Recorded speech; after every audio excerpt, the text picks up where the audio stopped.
Can I put that to you as a question? Is it equally feasible, since you can't prove the existence of God, that the nothing you're talking about is in fact some creative force? If you talk about a God who is a creative intelligence, then that is something very complicated and very improbable, and something that requires explaining in its own right.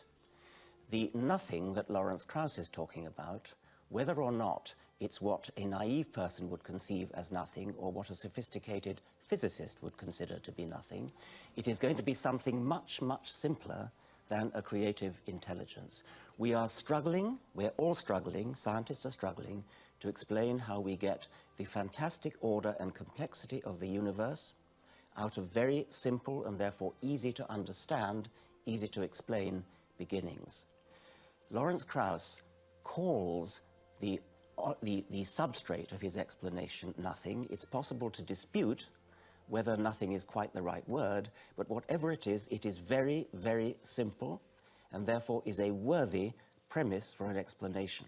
Whereas a God, a creative intelligence, is not a worthy substrate for an explanation, because it is already something very complicated. And it's no good invoking Thomas Aquinas and saying that God is defined as outside time and space. That's just a cop-out. That's just an evasion of the responsibility to explain.